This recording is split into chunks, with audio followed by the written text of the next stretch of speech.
The fifth reason that AIDS is out of control in Black America may be the most surprising, even the most important.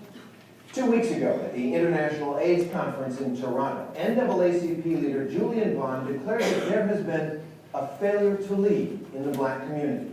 In fact, in 25 years, no prominent Black leader has made the AIDS epidemic here a top priority. Start with the church. Black Americans are deeply connected to their religious roots. Over 80% say religious faith is important in their daily life. Historically, the African American church has been the cornerstone of political action, of social justice, and of spiritual empowerment. It is the center of life. Our churches continue to be the center of our community and how we think about certain issues. Church, amen. Amen again. Amen. But the church that took on civil rights has mostly been unwilling to take on AIDS. Now I want you to do this. Calvin Butts of the Abyssinian Baptist Church in New York has just recently started to talk about it in his church. You need to be monogamous at least, and stop all the promiscuity that is so characteristic of American heterosexual and homosexual men. You just can't sleep with everybody you think you want to sleep with, and have sex with everybody you think you want to have sex with. Has the Black church in general done enough on AIDS in Black America? No, the Black church has not done enough on AIDS in Black America. And the reason I say that is because the crisis is worsening. So when you see the numbers going up, you know you're not doing enough. And the one voice that continues to be prominent and powerful in the African American community comes out of the church.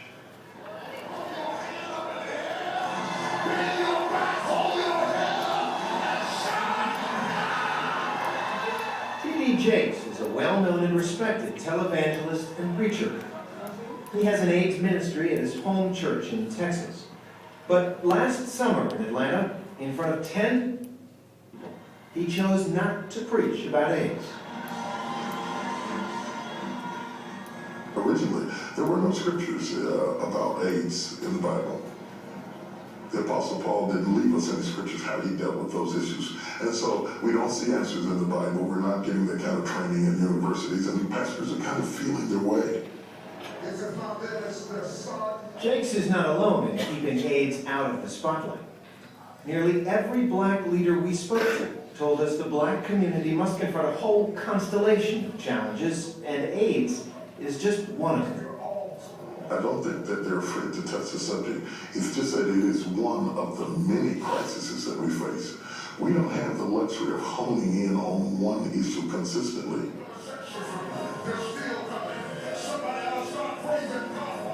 It's life and death. So, excuses that we're busy.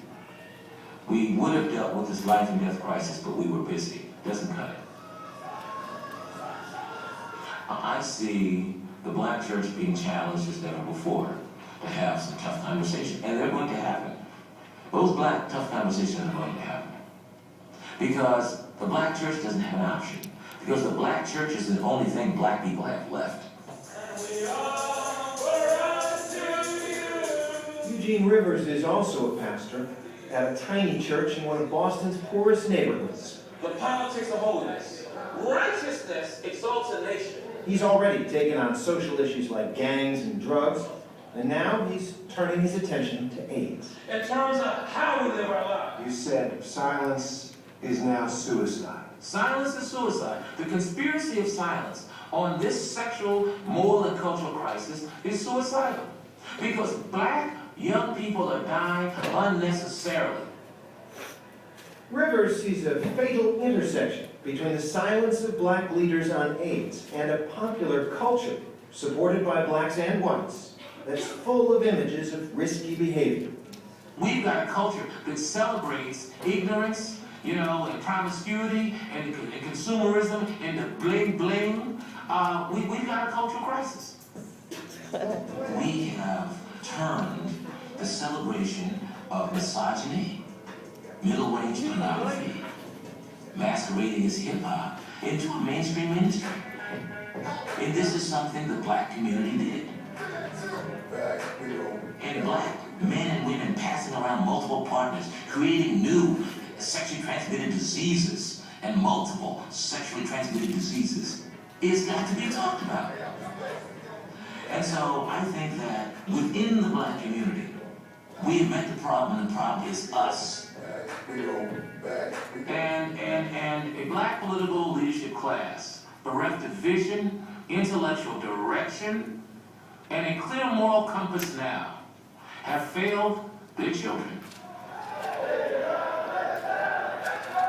Jesse Jackson is probably the most recognized African-American leader. He's spoken about AIDS and been publicly tested for HIV.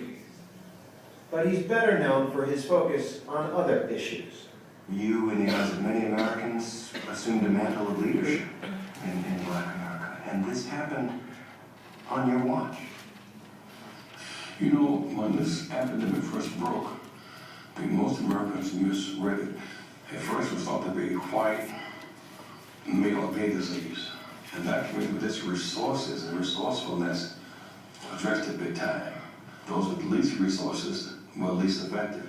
My God, when I think about its rise in Africa even today, with Nelson Mandela about 2 weeks ago.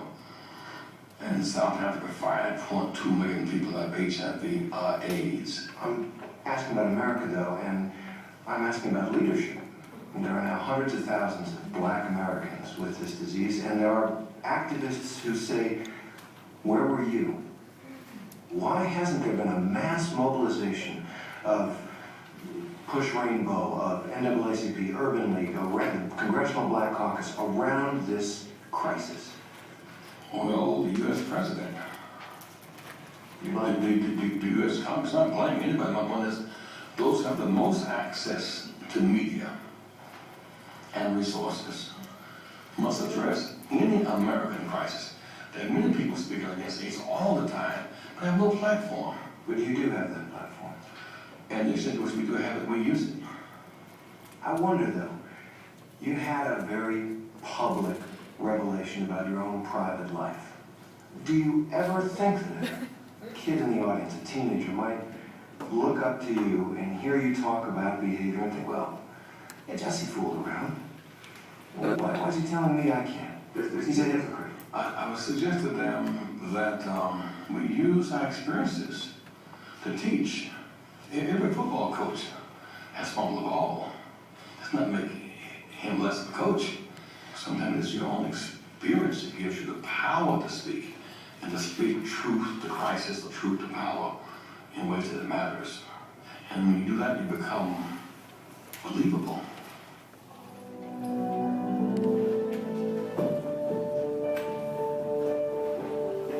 It was a full decade ago, 1996, the last time the entire AIDS quilt was laid out in public.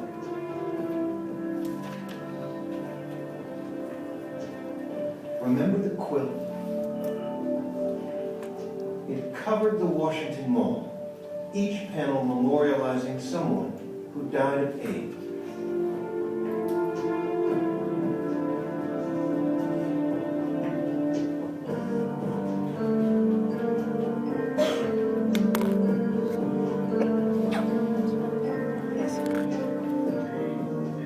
Thousands of people came to see it.